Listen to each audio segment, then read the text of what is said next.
freedom, our liberty, our independence. The 4th of July is a sacred day in our country, a day of history, of hope, remembrance and resolve, of promise and possibilities. Before me stands monument to the greatest and the goodness of our nation, monuments of light and liberty. There's a towering memorial to George Washington, the general who led our revolution, the president who set our nation on its course.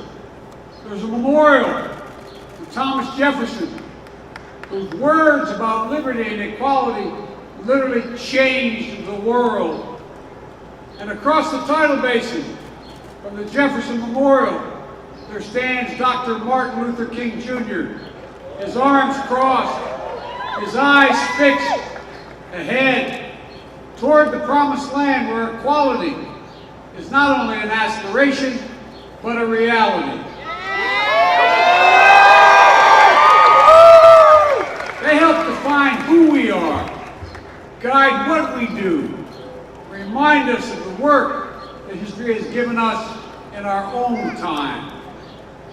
This year, the 4th of July is a day of special celebration, where we are emerging from the darkness of years, a year of pandemic and isolation, a year of pain, fear, and heartbreaking loss.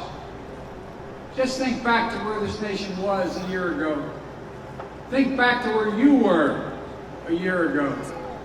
And think about how far we've come. From silent streets, to crowded parade routes lined with people waving American flags. From empty stadiums and arenas to fans back to their seats cheering together again. From families pressing hands against the window to grandparents hugging their grandchildren once again. We're back traveling again. We're back seeing one another again. Businesses are opening and hiring again. It took a plan. We're seeing record job creation and record economic growth. The best in 4 decades, and I might add, the best in the world. Today, all across this nation, we can say with confidence, America is coming back together. 245 years ago, we declared our independence from a distant king. Today, we are closer than ever to declaring our independence from a deadly virus. That's not to say the battle against COVID-19 is over. We've got a lot more work to do. But just as our declaration in 1776 was not a call to action, not a reason for complacency or a claim of victory, was a call to action. The same is true today. Back then we had the power of an idea on our side. Today we have the power of science. Thanks to our heroic vaccine effort, we've gained the upper hand against this virus. We can live our lives. Our kids can go back to school. Our economy is roaring back. Don't get me wrong, COVID-19 has not been vanquished. We all know powerful variants have emerged, like the Delta variant. But the best defense against these variants is to get vaccinated.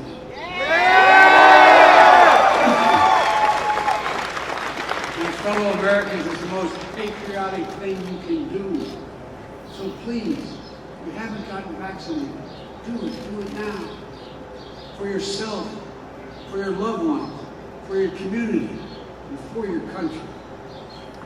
You know, that's how we're going to stay ahead of these variants, to protect the hard-won progress we've made. We never again want to be where we were a year ago today. So today, while the virus hasn't been vanquished, we know this: it no longer controls our lives. It no longer paralyzes our nation. And it's within our power to make sure it never does again. And for that, we can thank the scientists and researchers, the educators, and all the other frontline and essential workers, like many of you here today. Who became the light to see us through the darkness. Hope you know that you, the American people, have been part of one of the most remarkable achievements in American history. But in this moment of joy, we know that this day falls hard on all those who've lost a loved one. I've told you before, each day I carry a card in my pocket with my schedule on it. In the back of that schedule, on that card, I have the number of Americans who've lost their lives to COVID, precise number. As of tonight, that number is 603,018 people who lost their lives.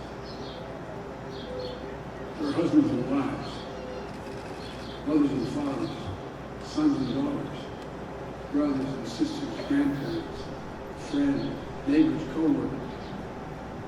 We also remember all those who lost this year, that we lost, the families lost to other causes of death, and cruel twists of fate. They too left behind loved ones, unable to grieve or mourn or find closure.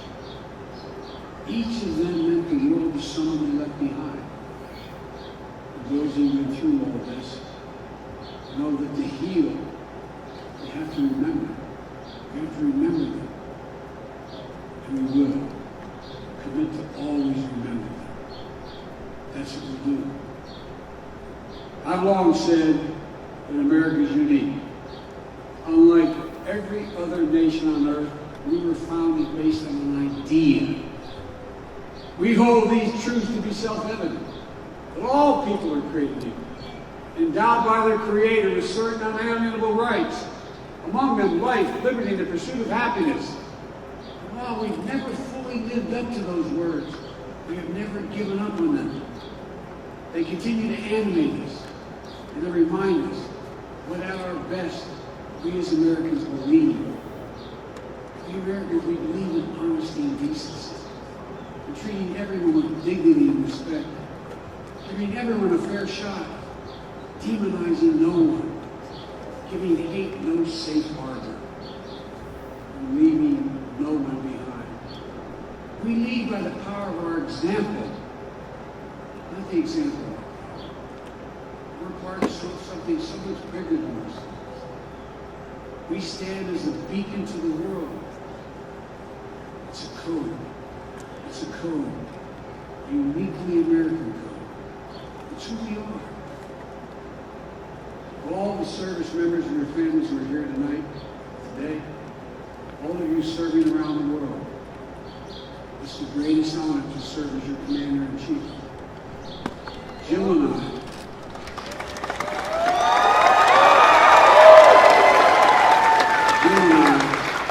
and our entire family, thank you for your service and sacrifice. Like so many military families, thinking of the loved ones who served, we think of our son Bo today. They're all part of a long chain of patriots who pledged their lives and their sacred honor in defense of this nation and democracy around the world. For freedom and fair play, for peace and security and opportunity, for the cause of justice, for the soul of America itself. But the defense of all that we love doesn't fall on your shoulders alone. It falls on all of us, every one of us, every American. Each day we're reminded there's nothing guaranteed about our democracy, nothing guaranteed about our freedom. We have to fight for it, defend it, earn it. Folks, it's up to all of us to protect the right to life, liberty, and the pursuit of happiness. The right to equal justice under the law. The right to vote and have that vote counted. The right right to breathe clean air, drink clean water, and know that our children and grandchildren will be safe on this planet for generations to come.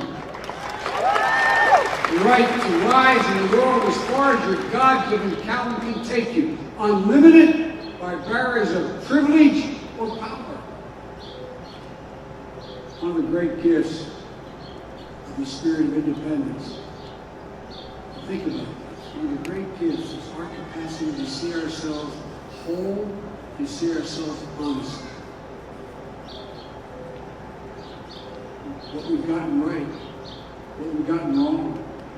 It's a measure of the greatness of America, and we are a great nation. We don't seek to bury the wrongs. We face it. We work to make it right. You know, history tells us, when we stand together, when we unite in a common cause, when we see ourselves not as Republicans or Democrats, but as Americans, then there's simply no limit to what we can achieve.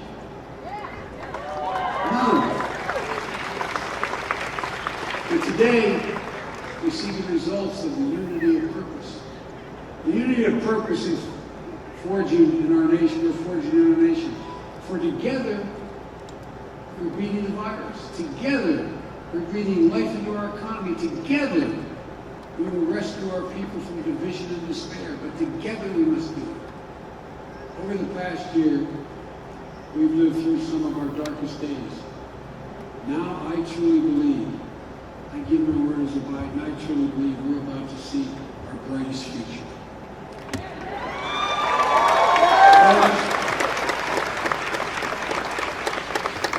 This is a special nation, a great nation.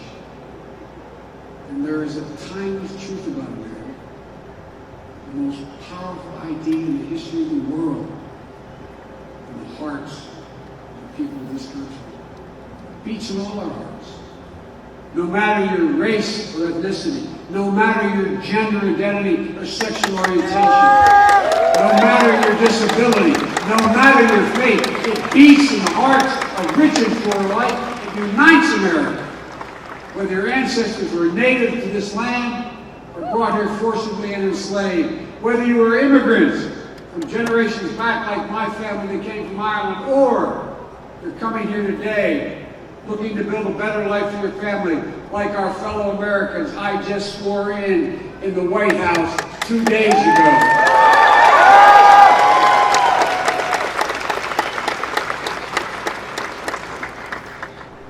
The American creed, we use that phrase, the American creed, is for all people, created equal. It was written a long time ago. But the genius is that every generation of Americans has expanded it wider and wider to include those who were excluded before. That's why it's never gathered dust in our history books. It's still alive today. Alive in our hearts, alive in the work of our hands. Alive not only in the history we read, but in the history we're making. My fellow Americans, now, we are the guardians of that very idea of America. It's up to us to save it, to preserve it, to build on it. And I know we will. On this sacred day, I look out to those monuments on our National Mall and beyond them, into the hearts of our people across the land. And I know this. It's never, ever been a good bet to bet against America. Never. We just have to remember who we are. We are the United States of America. And there's nothing we can't do if we do it together. Folks, happy 4th of July, America. God bless you all, and may God protect our troops. Thank you.